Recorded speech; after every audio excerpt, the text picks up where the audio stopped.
Bismillahirrahmanirrahim. Assalamualaikum warahmatullahi wabarakatuh. Innal hamdalillah nahmaduhu wa nasta'inuhu wa nastaghfiruh wa na'udzu billahi min syururi anfusina wa min sayyiati a'malina. May yahdihillahu fala mudhillalah wa may yudlil fala hadiyalah. Asyhadu an la ilaha illallah wahdahu la syarikalah wa asyhadu anna Muhammadan abduhu wa rasuluh. Alhamdulillah, pada malam hari ini kita di majelis ke-12 di pembahasan Kitabut Tauhid dan masih kita di bab tafsir At-Tauhid wa syahadati alla ilaha illallah. Penjelasan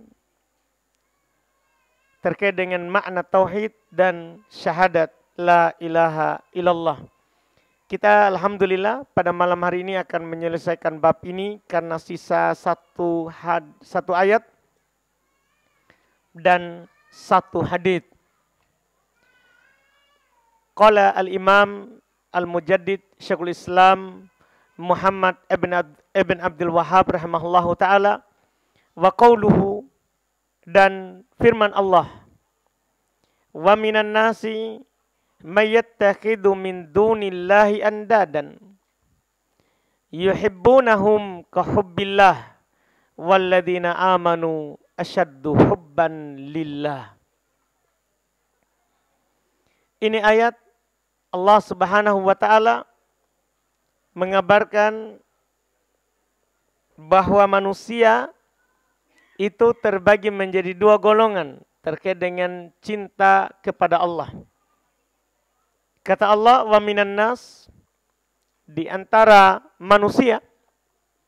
Kata Asy-Syaikh Ibnu Utsaimin rahimahullah, min litab'id. Huruf min di awal ini menunjukkan makna sebahagian. Jadi wa minan nas artinya sebahagian manusia. Ini bagian pertama. Man yattakhidu min dunillah andada. Ada yang menjadikan selain Allah andadan sebagai tandingan untuk Allah. Iya. Bentuknya Allah terangkan. Yuhibbunahum kahubbillah. Mereka mencintai tandingan Allah itu seperti mereka mencintai Allah. Ini golongan pertama. Yang kedua, walladzina amanu asyaddu hubban lillah. Sementara orang-orang yang benar-benar keimanannya asyaddu hubban lillah, mereka sangat cinta kepada Allah. Ini di antara tafsir dari makna la ilaha illallah. Ketika kita benar la ilaha illallahnya kita, maka pasti kita akan sangat cinta kepada Allah, melebihi cinta kita kepada siapapun dan apapun. Ini cirinya orang beriman yang benar tauhidnya. Adapun orang yang tidak benar tauhidnya, maka mereka cinta kepada Allah, tapi juga cinta kepada selain Allah. Itu Allah katakan mengambil tandingan untuk Allah. Ternyata, iya, kita dalam masalah cinta, karena cinta ini adalah ibadah, harus murni karena Allah. Harus murni untuk Allah karena Allah. Iya. Mahabbatut ta'adzim yang dimaksudkan adalah cinta yang disertai dengan pengagungan. Cinta yang disertai dengan pembesaran. Iya, ketaatan terhadap yang dicintai. Ini tidak boleh kecuali hanya untuk Allah. Dan itu ciri orang beriman. cirinya orang beriman. Kecintaannya itu murni karena Allah. Dan untuk Allah. Makanya dalam hadits Nabi mengatakan, man ahabba lillah wa abghadha lillah wa ata lillah wa mana'a lillah faqad istakmalal iman. Siapa yang cinta karena Allah, benci karena Allah, sampai memberi karena Allah, tidak memberi karena Allah, maka sungguh orang itu telah sempurna keimanannya. Karena kapan cinta kita kepada Allah tapi juga cinta kepada selain Allah, ini telah menjadikan Allah tandingan. Bagaimana lagi kalau cinta kita murni kepada selain Allah itu? Kita cinta kepadanya, kita takut kepadanya. Itu tentunya bukan lagi mengambil tandingan. Itu dia sudah menyembah selain Allah. Menyamakan saja Allah Subhanahu wa ta'ala dengan selain Allah dalam hal cinta sudah dianggap menjadikan tandingan untuk Allah. Bagaimana lagi kalau orang murni cintanya untuk selain Allah? Ini tentunya tidak dibolehkan. Nabi kita sallallahu alaihi wasallam ketika datang kepada beliau seorang sahabat yang mengatakan, Masya Allah wa syi'ta. Apa yang Allah kehendaki dan engkau kehendaki. Pakai dan. Dia samakan Allah dengan nabinya. Apa kata Nabi? Aja'altani lillahi niddan. Apakah kamu menjadikan saya ini tandingan untuk Allah? Bal Masya Allah wahda. Bahkan apa yang Allah kehendaki semata. Jadi Nabi saja tidak boleh kita gandengkan dengan Allah. Apalagi selain Nabi. Apalagi selain Nabi. Maka siapa yang menggandengkannya, maka dia berarti menjadikan Allah sebagai tandingan untuk yang dia jadikan itu. Atau yang dia ambil itu selain Allah, dia jadikan sebagai tandingan untuk Allah. Makanya Syekh Shalih Al-Fauzan hafizahullah ta'ala, beliau berkata, yustafadu minal ayat, diambil faedah dari ayat yang agung ini, anna min ma'na tauhid wa syahadati alla ilaha illallah ifradullahi ta'ala bil mahabbah al-muqtadiyati lidzul wal khudu'. Kata beliau, di antara makna tauhid yang kita bisa petik dan ambil dari ayat ini dan makna syahadat la ilaha illallah, tidak ada yang berhak disembah kecuali Allah, ifradullahi bil ibadah, bil mahabbah. Kita mengesahkan Allah dengan cintanya kita. Itu ternyata makna tauhid. Iya. Makna tauhid. Tidak cukup lisan kita selalu mengucapkan la ilaha illallah, tapi tidak ada kecintaan terhadap la ilaha illallah. Kecintaan terhadap tauhid. Al-muqtadiyati lidzul, yang mengharuskan kita itu merendah kepada yang kita cintai. Wal khudu, tunduk kepada yang kita cintai. Itu keharusannya. Artinya, pada akhirnya kita akan mentaati apapun yang Allah perintahkan kepada kita. Dan kita akan meninggalkan apapun yang Allah larang kita. Di antara perintah Allah yang paling besar, bertauhid. Itu kata para ulama kita. A'adhamu, seperti Syekh Muhammad sendiri. Beliau berkata, A'adhamu ma'amarallahu bihi at-tauhid. Hal yang paling besar, yang paling agung, yang Allah Subhanahu wa ta'ala perintahkan kita kepadanya adalah bertauhid. Kan itu perintah sebelum sholat. Kalau kita anggap sholat itu agung, sholat itu mulia, sholat itu utama, tauhid lebih dari itu. Karena tidak ada sholat tanpa tauhid. Tidak ada sholat tanpa tauhid. Iya. Ini yang harus kita pahami. Karena juga kalau kita melihat Nabi mendakwakan masalah ini 10 tahun tanpa sholat, tanpa puasa, tanpa zakat, tanpa haji. 10 tahun untuk memperbaikinya. Iya, karena ini hal yang terkait dengan hati. Karena kapan hati itu baik, maka anggota badan kita akan baik. Iya, anggota badan kita akan baik pula. Ada hadits dari Nabi Sallallahu Alaihi Wasallam yang menjelaskan hal tersebut. Kalau kita mengaku istiqomah secara lahir, secara dohir, secara lisan, maka ketahuilah itu tidak akan mungkin benar kalau hati kita tidak istiqomah. Kalau hati kita tidak istiqomah. Iya. Kita bisa melihat yang Nabi kita sallallahu alaihi wasallam katakan terkait dengan masalah pentingnya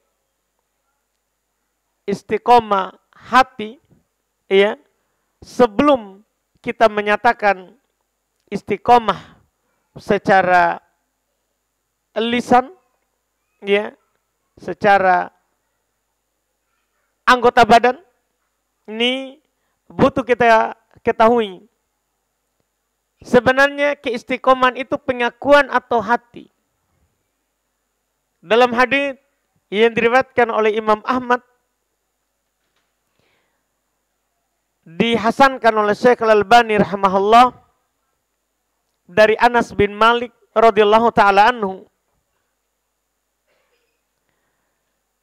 qala Rasulullah sallallahu alaihi wasallam, Rasulullah sallallahu alaihi wasallam bersabda, la yastaqimu imanu abdin hatta yastaqima qalbu, wa la yastaqimu qalbu hatta yastaqima lisanu, wa la yadkhulu rajulunil jannata ya la ya'manu jaruhu bawa'iqahu.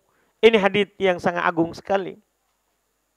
Ya, menguji pengakuan kita. Tidak akan istiqomah keimanan seorang hamba. Bayangkan itu kata Nabi. Tidak akan istiqomah keimanan seorang hamba sampai istiqomah hatinya. Kalau kita bilang saya istiqomah di atas keimanan, tapi hati kita tidak istiqomah, itu percuma. Nabi kita bilang begitu. Iya, la yastaqimu imanu abdin hatta yastaqima qalbu. Tidak akan istiqomah keimanan seorang hamba sampai istiqomah hatinya. Hatinya dulu.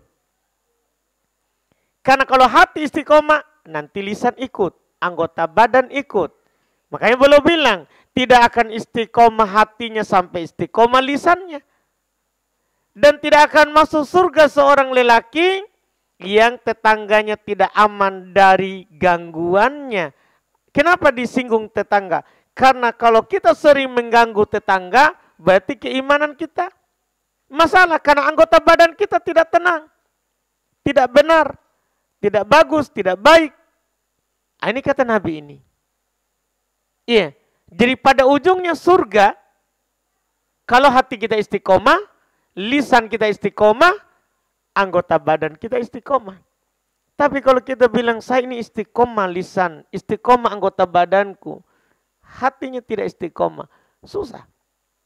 Dikatakan sebagai seorang yang benar keimanannya. Karena Nabi bilang begitu, tidak akan istiqomah keimanan kita sampai istiqomah hati kita.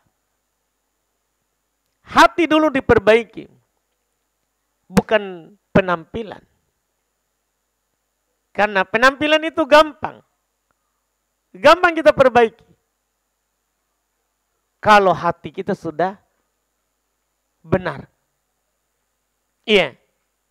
Makanya Al-Imam Ibn Rajab rahimahullah beliau berkata terkait dengan hadits ini, al-muradu bi istiqamati imani istiqamatu amali jawarih. Fa inna amalal jawarih la yastaqimu illa bi istiqamatil qalbi. Masya Allah. Iya. Istiqomah yang diinginkan keistiqomahan iman itu adalah istiqomahnya amalan anggota badan kita. Dan amalan anggota badan kita tidak mungkin istiqomah. Tidak mungkin kita terus melakukan seperti ini misalnya. Datang taklim, mendengarkan kebaikan, datang sholat, pulang, datang musim puasa kita puasa, datang musim zakat kita zakat. Tidak mungkin istiqomah ini amalan anggota badan kita kalau tidak istiqomah hati kita. Sekarang Ibn Rajab menyingkap apa maksudnya istiqomah hati. Nah, ini yang kita hubungannya dengan bab ini. Bab ini masalah cinta. Kata Imam Ibn Rajab rahimahullah, wa ma'na istiqomatil qalbi. Arti istiqomah hati. Apa maksudnya istiqomah hati kita itu? Iya. Kata beliau, ayyakuna mumtali'an mim mahabbatillah wa mahabbati ta'atihi wa karahati ma'siyatihi. Istiqomahnya hati itu kata Ibnu Rajab, hati kita itu penuh dengan kecintaan kepada Allah, cinta ketaatan kepada Allah, dan benci maksiat. Kalau hati kita sudah begitu, itu namanya hati yang istiqomah. Hati kita penuh dengan kecintaan kepada Allah. Iya, penuh dengan kecintaan ketaatan kepada Allah. Senang kita ketika datang musim ketaatan. Iya, seperti Nabi, masuk waktu sholat, beliau suruh adzan Bilal, apa beliau bilang? Iya, beliau katakan, arihna ya Bilal, buat kita beristirahat wahai Bilal. Jadi sudah seperti itu. Melakukan ibadah sudah dianggap istirahat. Kadang kita adzan, wahai adzan mising. Lagi asik-asik kita di warkop sedikit, hai adzan mising. Masalah itu kan lisan kita ngomong, gambaran hati tak? Itu gambaran, karena lisan ini lembarannya hati tak. Dialah yang menulis, mengukir. Inilah hatimu. Iya, makanya Al-Imam Ibnu Rajab bilang begitu. Ketika hati kita cinta ketaatan, ciri hati kita istiqomah. Itu masalah cinta. Tapi kalau kita sebaliknya, iya, kita lebih cinta selain Allah daripada ketaatan kepada Allah. Hati kita penuh dengan kecintaan kepada selain Allah daripada Allah. Ya, tidak ada yang lagi Allah. Kadang sebagian kita berlebihan bilang begitu. Hanya kamu yang saya cintai. Jadi Allah di mana? Iya. Tidak boleh kita begitu. Iya. Hanya Allah yang kita bilang begitu. Hanya Allah yang kita bilang begitu. Maksudnya kecintaan dengan penuh ta'zim, pengagungan. Bukan cinta tabiat. Bukan cinta tabiat. Secara tabiat kan kita suka cinta yang berbuat baik kepada kita. Yang ada jasanya kepada kita secara tabiat. Yang di sini adalah cinta ta'zim. Cinta yang disertai dengan pengagungan. Iya. Pembesaran. Ini yang dimaksudkan. Ini yang dikatakan oleh Al-Imam Ibn Rajab rahimahullahu ta'ala. Iya. Dan saya pernah dapat faedah dari Al-Imam Ibn Qayyim rahimahullahu ta'ala. Beliau sebutkan bahwa kecintaan kita kepada Allah itu tidak akan murni kecuali dengan 3 perkara. Kalau mau cintanya besar kepada Allah, pengagungannya besar kepada Allah, dan nanti pada ujungnya kita akan cinta ketaatan kepada Allah dan akan mendahulukan Allah daripada segala sesuatu apapun, bahkan tidak ucapan manusia. Kata beliau, ya, ahduha ilmul abdi annaha dhillun za'il wa khayalun za'ir. Pertama, kalau seorang hamba yakin bahwa dunia ini hanya bayangan yang akan hilang. Dunia ini hanya bayangan yang akan hilang. Kita tahu bersama mungkin, kalau kita berdiri di pagi hari, matahari masih baru terbit, bayangan itu adalah panjang. Kita bisa coba besok pagi. Di pagi hari bayangan itu akan panjang. Makin tinggi matahari, maka bayangan kita makin pendek. Kita harus paham itu. Kalau matahari terbit, kurang umur itu satu hari. Kita harus paham itu. Jangan sampai kita bilang, wah, tambah umurku sehari. Enggak. Itu contohnya. Makin tinggi matahari, berarti hari itu akan berlalu. Maka makin pendek bayangan tak. Sampai nanti ketika matahari di atas kepala, bayangan tak tidak ada. Tidak ada sama sekali bayangan tak. Disitulah waktu kita hidup di dunia ini segitu. Setelah itu, bayangan akan kembali memanjang. Itu kehidupan berikutnya. Di lawan arah. Di awal arah yang berlawanan. Tadi bayangan tak dari matahari naik dari timur, bayangan tak ke barat. Ketika mulai condong ke barat, bayangan tak akan ke timur.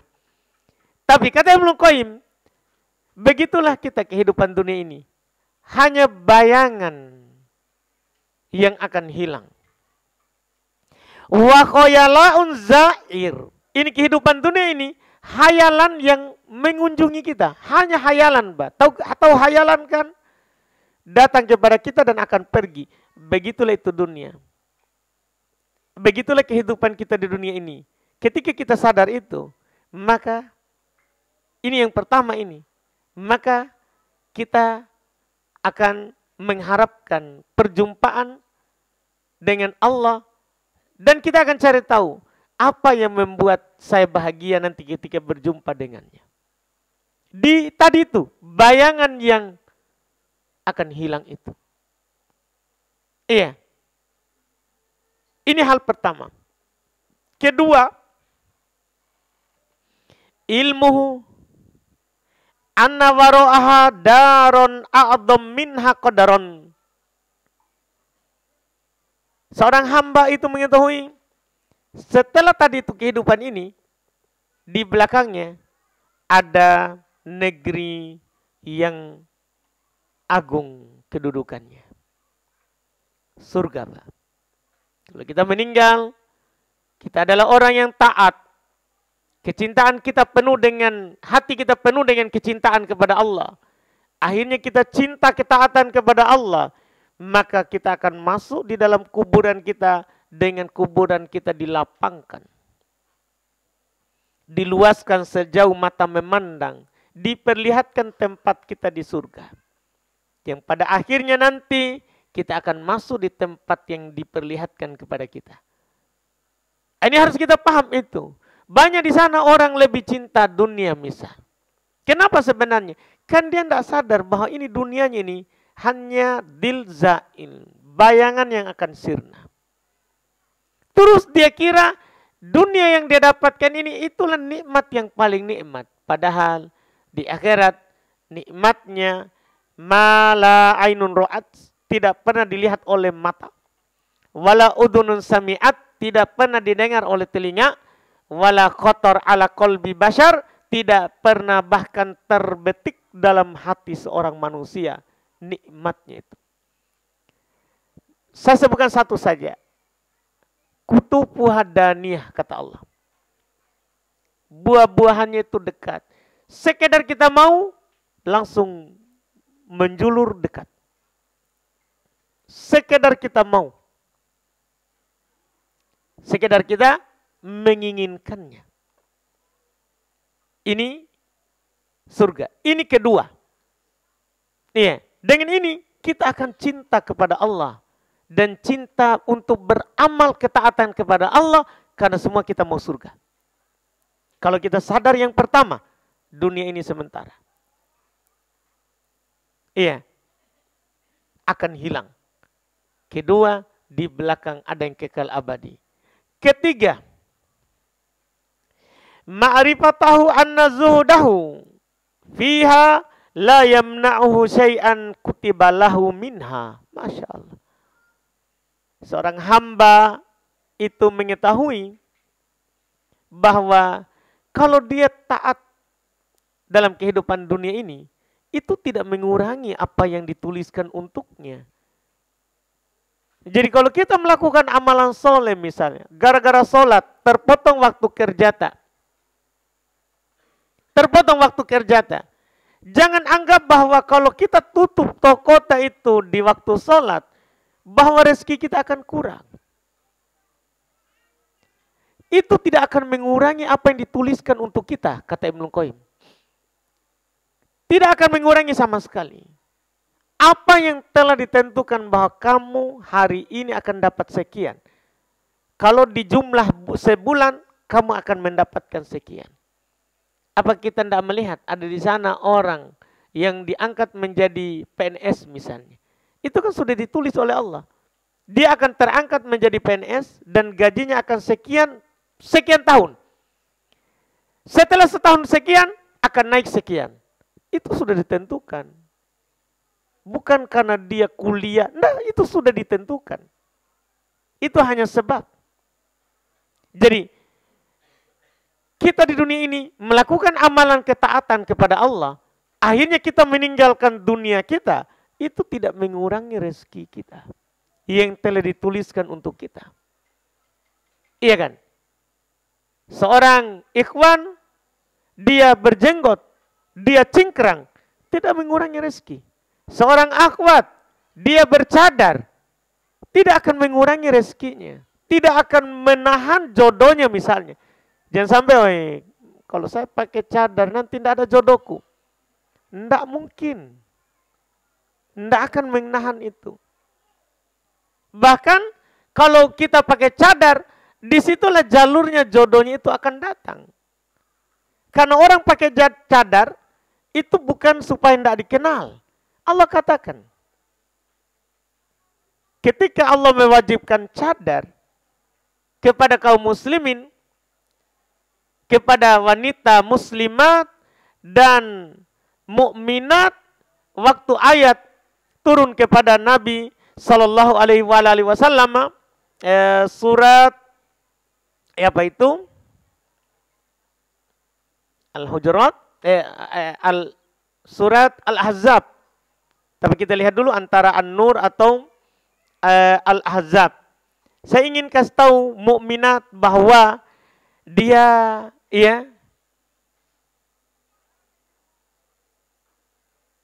menggunakan perkara yang disyariatkan oleh Allah. Itu tidak mengurangi sama sekali rezeki Allah dan tidak mengurangi sama sekali apa yang Allah Subhanahu wa taala tentukan untuk mereka. Di surat Al-Ahzab.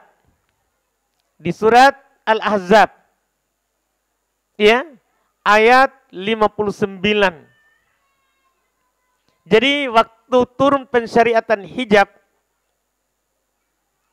Allah katakan dulu kepada nabinya. Banyak ayat tentang hijab, tapi ini awal. Kata Allah, ya ayuhan nabi, wahai nabi, maksudnya Nabi Muhammad. Qul li azwajika wa banatika wa nisa'il mu'minin. Katakan kepada istrimu, kan syariat mulailah dengan keluarga. Katakan kepada istrimu, wa banatika, putrimu, wa nisa'il mu'minin. Ini untuk kita. Jadi mulai dari istrinya Nabi, anaknya Nabi. Katakan kepada istrimu, katakan kepada anak perempuanmu, Wa nisa'il mu'minin, katakan kepada wanita mukminin kalau memang mereka beriman. Yudnina 'alaihinna min jalabibihin, hendaklah mereka mengulurkan jilbabnya ke seluruh tubuh mereka, mulai dari kepala ke bawah. Iya. Setelah itu ini yang saya mau sampaikan. Pakai jilbab, pakai cadar. Bahkan Ibnu Abbas ketika menafsirkan ayat tentang jilbab cadar, kalau bisa hanya kelihatan satu mata untuk lihat jalan, itu sudah cukup. Iya. Apakah hal itu membuat mereka tidak dikenal? Terhalang rezekinya?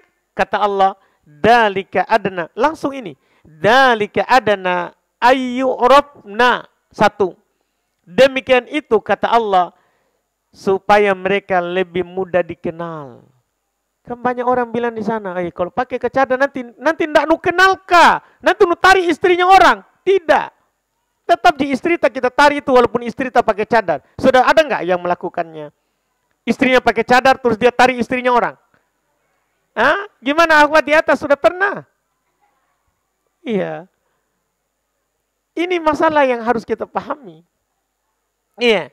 Bahwa seorang itu pakai cadar, kata Allah, dalika adana ayyurabna, itu supaya dia lebih mudah dikenal. Jadi jangan sampai kita pikir terbalik.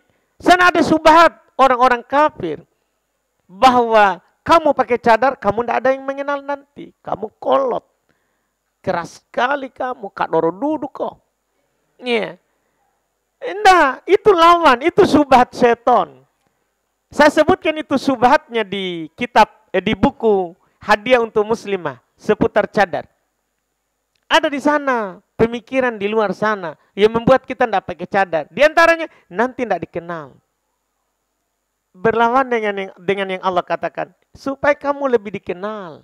Itu satu. Yang kedua, fala yu'dain, kamu tidak diganggu. Ini Masya Allah, penjagaan syariat.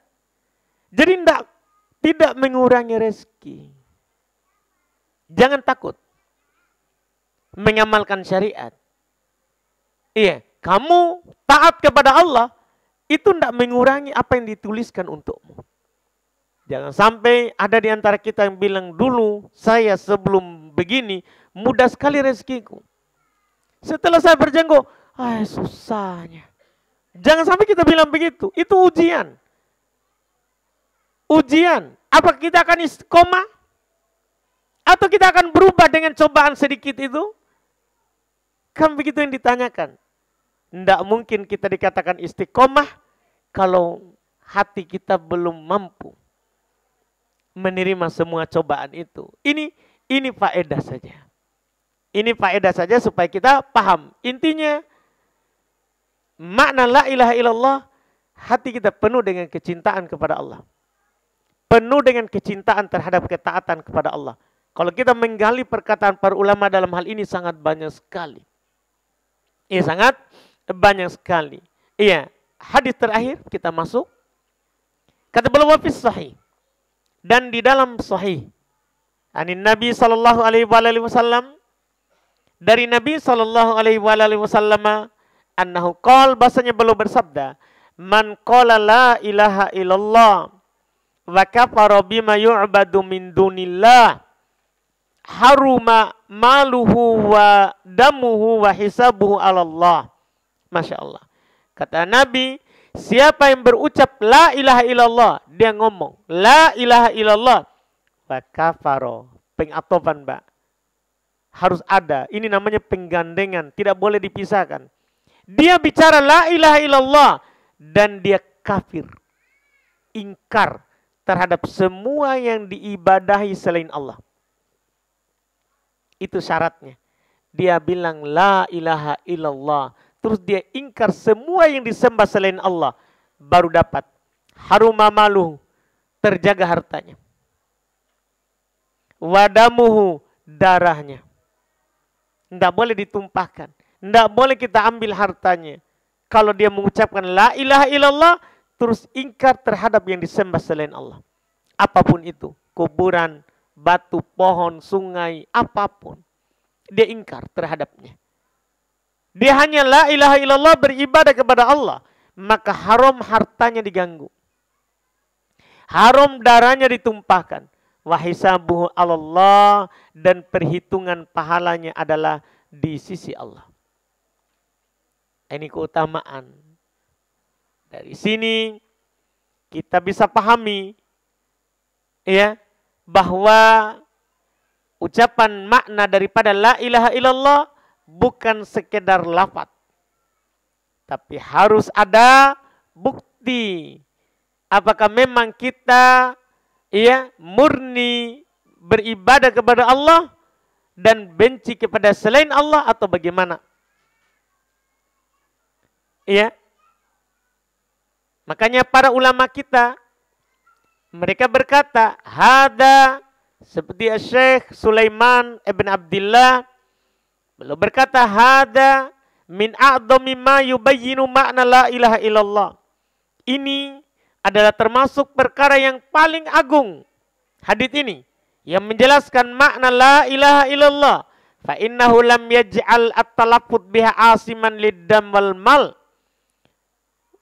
Sesungguhnya Nabi tidak menjadikan hanya sekedar melafadzkan, kita ucapkan itu la ilaha illallah, sekedar lafaz, tidak menjadikannya terjaga harta dan darah kita.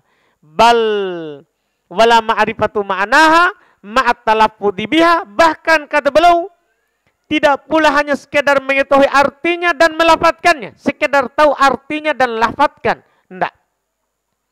Iya. Bahkan kata beliau lebih jauh lagi, bal walal iqraru bidzalika, bahkan kata beliau tidak pula mengakuinya. Bal wala kaunuhu yad'u ilallahi wahda la syarikalahu, ya, bahkan sampai tidak cukup hanya sekedar tidak berdoa kecuali kepada Allah, tidak mensekutukannya, tidak cukup. Bal yahrumu damuhu wa maluhu la yahrumu damuhu wa maluhu hatta yudib ila dzalika al-kufru bima yu'badu min dunillah. Bahkan tidak akan haram darahnya, tidak akan haram hartanya sampai dia tambahkan dari lafadznya tadi itu. Dia ingkar terhadap semua yang disembah selain Allah. Itu baru cukup. Harus ada pengingkaran tak terhadap yang disembah selain Allah. Ada kuburan di sana yang dibesarkan, kita ingkari. Itu baru benar la ilaha illallah kita. Enggak usah takut.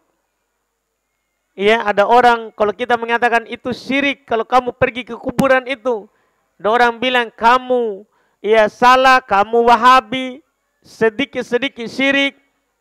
Tidak ada masalah dengan ucapan itu, nggak usah takut. Karena memang kenyataannya itu syirik.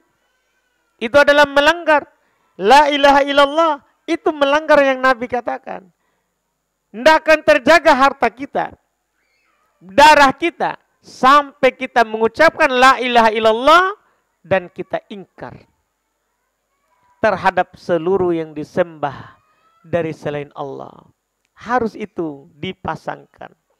Kapan kita la ilaha illallah, tapi sembahan selain Allah kita akui, kita belum terjaga darah dan harta.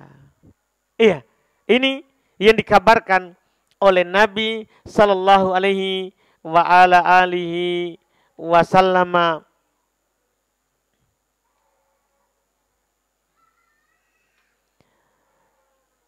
Selesai ini hadis, kemudian kata beliau sebagai penutup di bab ini, wasyaru hadhihi tarjamah wa ma ba'daha minal abwab.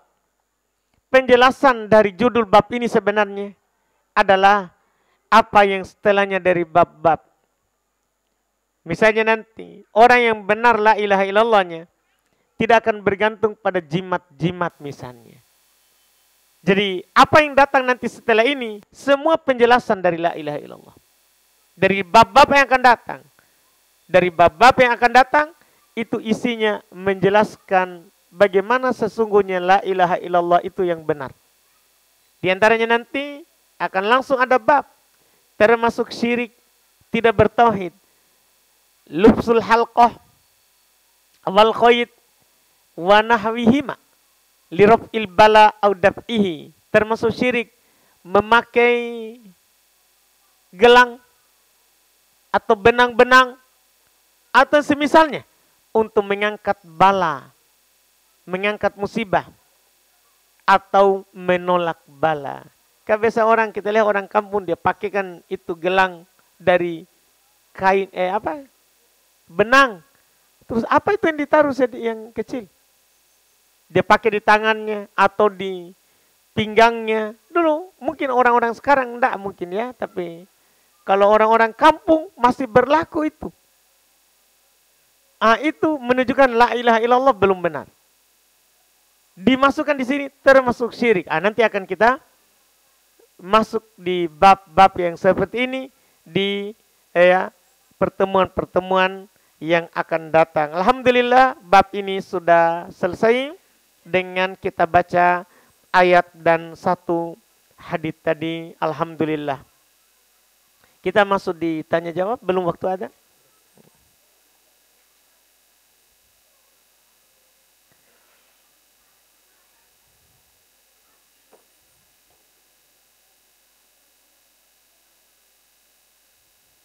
Sini ada pertanyaan, apa hukumnya tukar tambah motor atau mobil atau laptop bekas dengan laptop baru serta barang yang beda jenis? Boleh. Tukar tambah mobil boleh, tukar tambah motor boleh. Ya, tukar tambah laptop bekas dengan yang baru boleh. Boleh. Iya, yang tidak boleh itu adalah tukar tambah emas. Kan itu barang riba. Kalau laptop bukan barang riba. Iya, bukan barang riba. Ciri barang riba itu yang ada nilai tukarnya.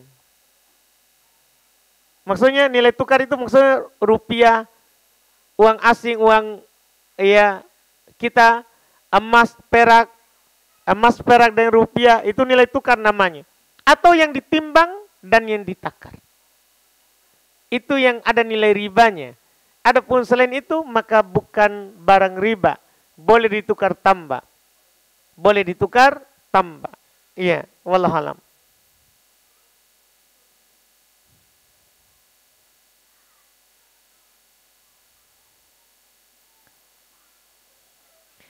Berapa kilometer jarak tempuh seorang musafir untuk mendapatkan keringanan dalam ibadah seperti qashar salat atau puasa? Khilaf. Ada silang pendapat. Mayoritas 75 kilo ke atas. Itu baru dikatakan musafir. Kalau mayoritas. Ya, sebagian ulama selain mayoritas mengatakan tidak ada jarak tempuh khusus. Karena memang tidak ada dalil yang pas dari Nabi. Tidak ada dalil yang pas dari Nabi yang menyebutkan jarak. Tidak ada memang sama sekali. Iya. Tidak ada memang jarak yang ditentukan langsung. Makanya para ulama mengatakan kalau tidak ada nas pasti, maka al-adam muhakkamah. Kebiasaan itu menjadi hukum, menjadi hakim. Ketika ke situ kebiasaan orang dia bilang safar, maka masuk hukum safar. Walaupun belum 80 kilo. Dan ini pendapat yang dikuatkan oleh Syekhul Islam Ibn Taimiyah. Dan mereka sepakat sebenarnya di atas 75 safar. Mereka hanya berselisih sebelumnya. Nah, kalau mayoritas belum. Sebelum 75 kilo belum musafir. Cuma tidak ada dalil yang bisa dipakai untuk berdiri yang kuat sekali. Tidak ada. Ya makanya Syekhul Islam Ibn Taimiyah lebih menguatkan kalau di bawah 75 kilo, 75 kilometer kembali ke uruf. Ke kebiasaan orang. Kalau orang bilang ke situ safar, saya safarkan dulu ke sana. Maka musafir. Kalau kebiasaan orang tidak, maka tidak termasuk musafir. Itu wallahualam pendapat yang kuat.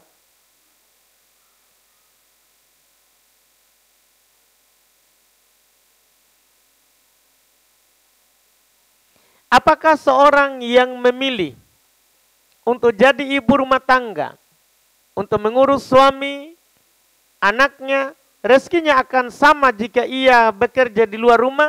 Akan sama. tetap akan sama. Iya. Tidak ada yang akan bertambah. Iya, sama dengan orang kalau dia berserikat. Ada orang bekerja sama misalnya, dia punya ruko, kemudian ada orang yang jualan di rukonya, bagi hasil. Kalau dia pun jualan sendiri di rukonya itu, akan segitu hasilnya.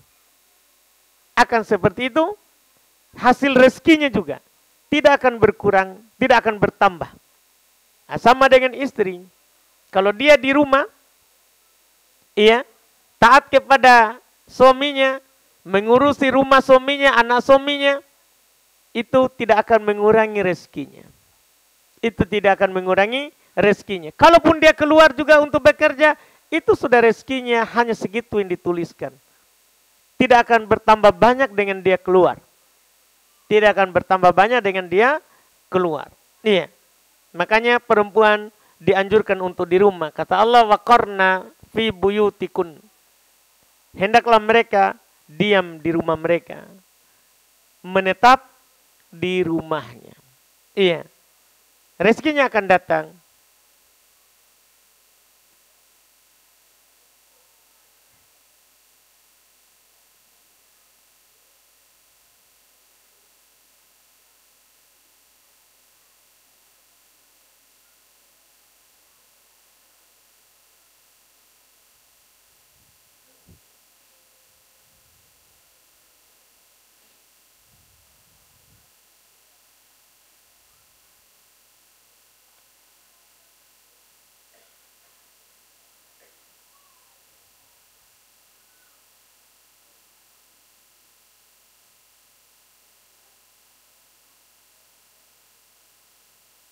Ini butuh dikaji ini ya. Maksudnya apakah benar begitu? Sini katanya bagaimana hukumnya sistem dana talangan haji oleh pemerintah melalui bank. Karena melihat alasannya ada 3. Yaitu 1 waktu, 2 harga, 3 jasa. 3-tiganya ini katanya goror. Jika ada unsur gorornya. Pertanyaan saya yang paling besar adalah, apa pemerintah menalanginya? Itu intinya. Kan kita pergi daftar haji, kita sudah masukkan uang kita.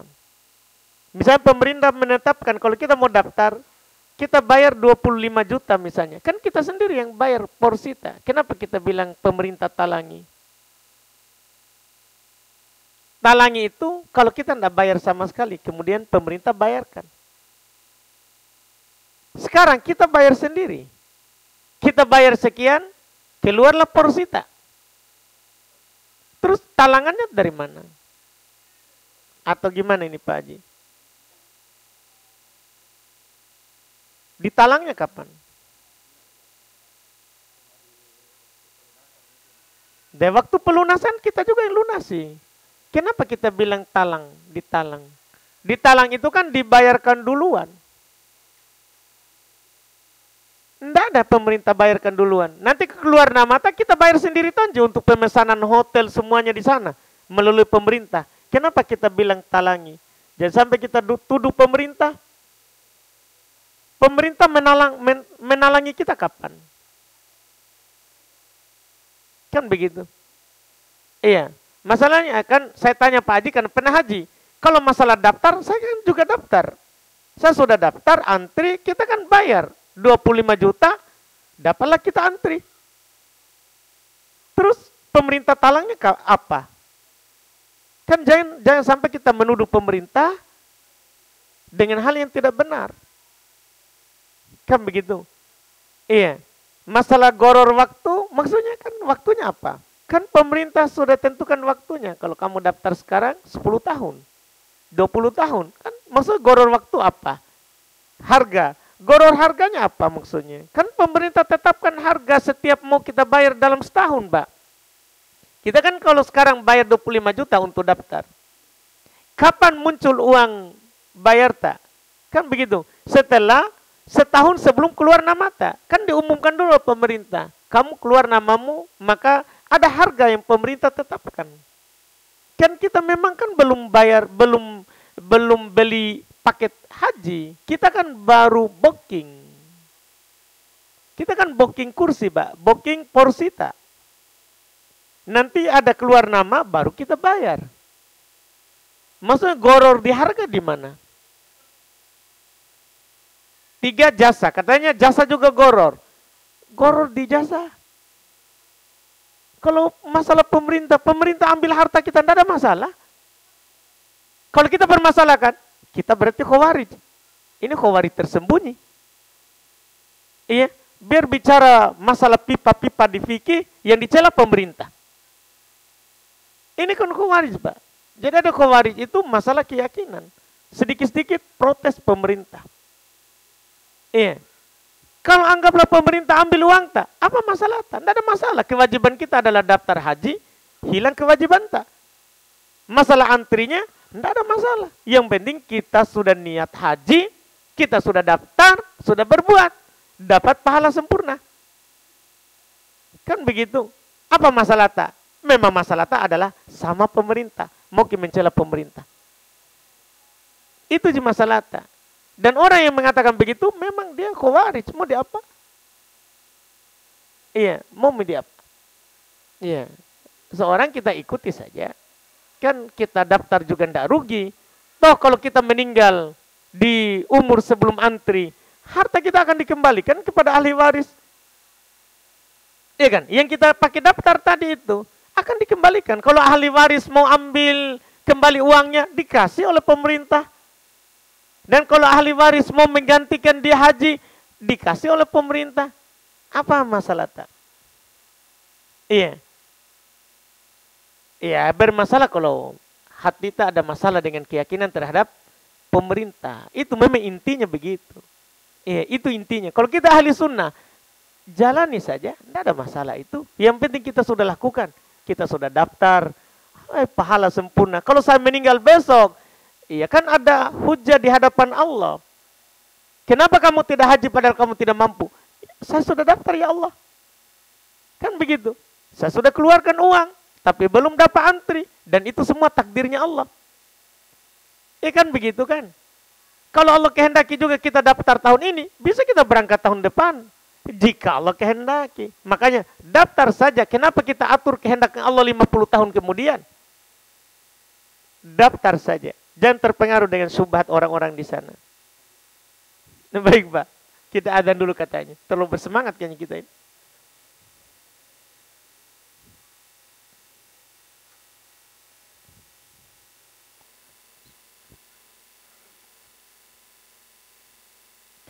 Kita lanjut sini ada pertanyaan.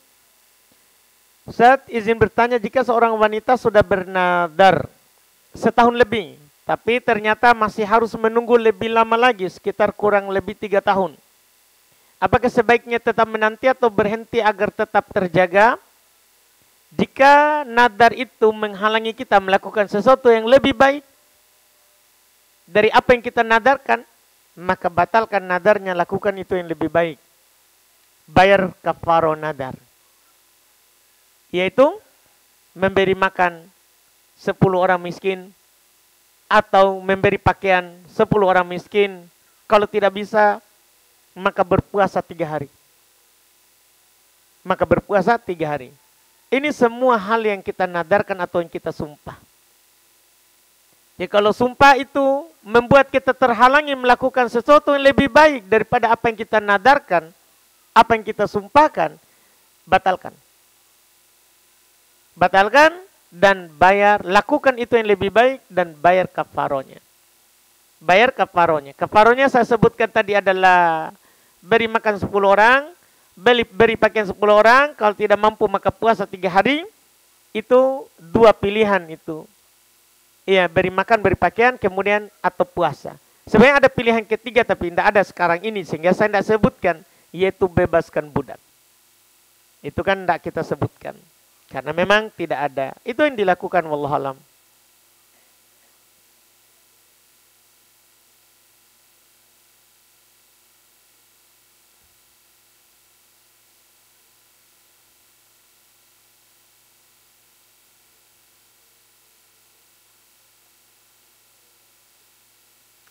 Kalau masalah tas sama Ustadz, saya tidak berani. Nanti kita bawa jawaban saya ke Ustadz itu. Nanti kita potong videonya. Ustadz ini Ustadz Ubay bilang begini. Kita kasih berkelahi saya sama orang. Iya. Banyak ikhwah itu suka sekali kasih berkelahi saya sama orang. Banyak sekali. Saya, pokoknya kalau saya mau cerita sangat banyak. Jadi kadang saya ditanya sesuatu, ternyata itu masalahnya sama Ustadz. Masalahnya sama seorang pengurus. Banyak masalah. Bahkan ada orang kasih berkelahi saya sama istrinya. Ada orang begitu, Pak. Iya, pagi buta, subuh buta, istrinya pergi ke rumah mengamuk. Suamiku menikah karena Ustadz Ubaid izinkan. Mana ada? Iya. Tapi itulah. Orang-orang itu kalau begitu, kalau susah, Ustadz dicari. Kalau nikmat, enggak pernah nak cari. Iya, begitu. Jadi, kalau saya enggak mau lagi lah, enggak mau masalah begitu. Iya, kalau ada masalah sama Ustadz itu saja. Jangan tanya ke orang. Nanti kita bawa lagi kita ke sana. Iya, sampai ada orang bilang, jangan kau tanya sama Ustadz Ubaid itu Ustadz Subhat. Kan begitu, ikhwah kan suka sekali adu domba orang. Suka sekali. Biar sama Ustadz Dul saya diadu dombakan begitu. Iya, biar begitu. Orang maksudnya kita itu menjawab, ya sesuai dengan ilmu yang ada. Nggak usah kita adu-adukan sama orang. Ya kalau ada Ustadz yang jawabannya lebih bagus, lebih kuat menurut kita hujahnya, ambil saja, tinggalkan saya. Kan begitu, apa susahnya? Tidak perlu kita kasih berkelahi orang. Kan begitu, tapi sebagian ikhwah kan sukanya begitu. Suka, seakan-akan kita ini ayam jago. Nah kita ini juga manusia, bisa salah.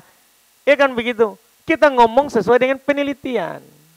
Ya kan, saya kalau tidak tahu jawaban, pulang sebentar saya cari tahu. Kan begitu. Kalau tidak tahu, saya lewatkan dulu, nanti kita cari tahu. Sebetulnya suatu saat muncul lagi, jadi sudah ada jawaban. Tidak mungkin kita langsung jawab tanpa ditahu. Karena kita akan tanggung jawabkan. Jadi kalau kita jawab sesuatu, itulah ilmu tak. Itulah ilmunya Ustadz. Kalau ada Ustadz lain lebih bagus, lebih kuat hujahnya, terima mikir saja yang kuat. Tidak usah kita kasih berkelahi orang. Kan begitu. Orang suka sekali kasih panas-panas suasana di Facebook. Apalagi Facebook ya. Banyak sekali. Iya. Jadi kalau masalah orang, pokoknya kalau ada yang saya bilang terus terang, kalau ada ustadz yang kita dengar lebih kuat dalilnya, buang saja pendapat saya itu. Tidak ada masalah itu. Tidak ada masalah sama sekali. Karena kita cuma mengatakan apa yang ditahu saja. Apa yang ditahu saja. Kalau ada yang lebih kita lihat lebih bagus, lebih kuat, lebih jelas, alhamdulillah. Iya itu lebih bagus. Alhamdulillah.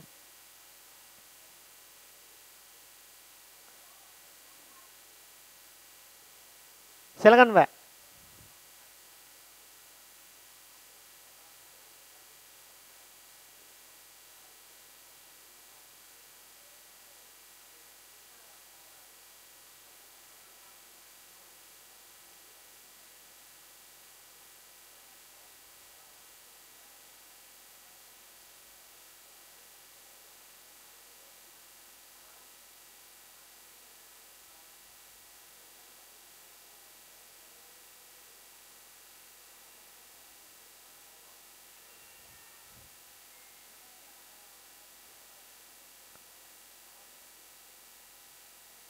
Masalah gini saja Pak, sebenarnya singkat saja kita bilang begini. Masalah wasilah yang dipakai untuk beribadah kepada Allah sudah ditentukan Pak.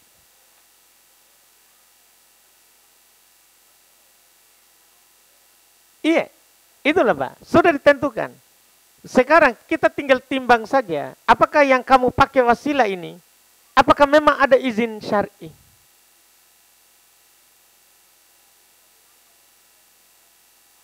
Iya Pak, betul. Sekarang siapapun akan mencontohkan begitu Pak. Tapi apakah siapa yang kita disuruh contoh?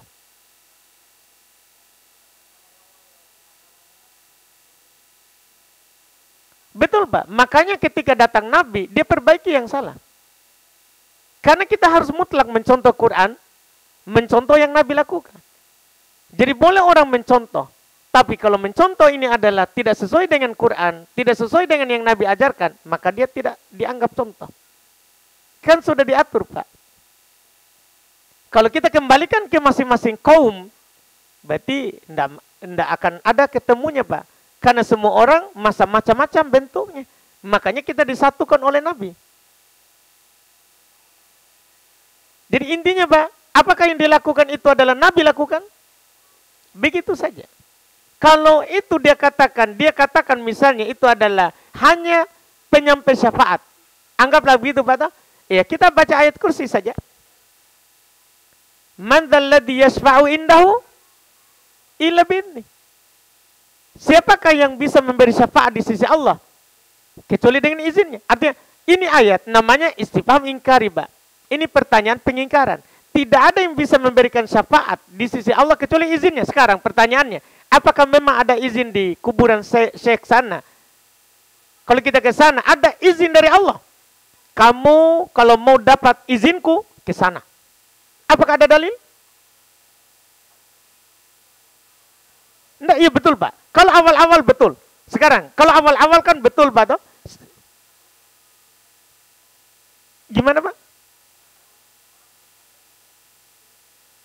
Belum? Belum cukup? Ya sudah. Nanti di sisi Allah, Pak. Apakah belum cukup pengetahuannya, belum sampai kepadanya atau belum? Gitu, Pak. Jangan sampai kita takar dengan kita. Allah yang tahu itu, Pak. Dia punya udzur atau tidak. Kenapa, Pak?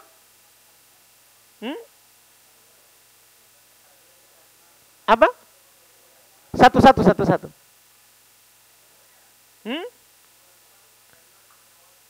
Sumber terbaru, Pak, dari Quran, Pak, yang benarkan atau hadits. Makanya itu Quran turun, Pak, untuk membenarkannya. Misalnya gini, Pak, contoh, orang musyrikin bertabaruk dengan pohon bidara. Kan begitu, Pak? Orang musyrikin. Lewat Nabi dalam hadits Abu Waqid Al-Laitsi, jadikan juga kami pohon bidara. Nabi bilang Allahu Akbar, itu syirik. Jadi Nabi perbaiki itu, Pak, di Muslim. Jangan bicara sebelum Islam. Dan sekarang kita sudah diperbaiki oleh Islam. Kalau ada orang mengatakan bahwa saya bertabaruk dengannya, ya sudah, apakah Islam benarkan itu? Kan Islam, Pak, sudah putus mi. Sudah jelas semuanya. Tinggal kita, kalau memang dia belum tahu, Bapak bilang saja, saya kasih tahu kau.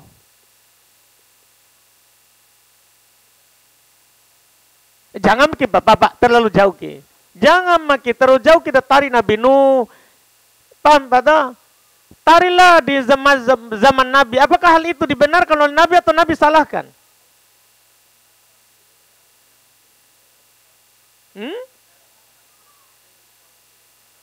Ya nggak tahu, Pak. Tanya ke musyrikin. Tanya ke musyrikin, Pak. Saya tidak mau tahu itu. Saya hanya mau tahu agamaku saja supaya aman. Apa yang diperintahkan oleh agamaku itu saya lakukan. Apa yang dilarang saya tinggalkan, Pak. Tidak mau tahu kenapa musyrikin menjadikan kuburan sana sebagai berkahnya. Nggak usah, yang jelas syariat kita mengatakan la taj'alu qabri watanan yu'bad. Nabi kita bilang begitu. Jangan jadikan kuburanku sebagai berhala yang disembah. Sudah itu saja, Nabi sudah larang itu, kita tinggalkan. Tidak ada satu kuburan pun kecuali Nabi suruh ratakan. Begitu saja, Pak. Karena nanti kita cari tahu, dapat kesubahat. Akhirnya, oh betul juga itu deh. Ya tahu, pernah tahu. Akhirnya make. Kalau saya, Pak, pelajari saja apa yang dilarang oleh Nabi ta, yang diperintah oleh Nabi ta, selesai masalah. Hidup bahagia, kalau umur ini pendek. Nah, kalau kita cari tahu lagi itu mereka habis umur. Ini saja, ini pelajaran tidak pernah habis-habis. Begitu, Pak. Alhamdulillah. Aman, Pak? Alhamdulillah. Memang saya kalau kita tanya itu saya selalu takut.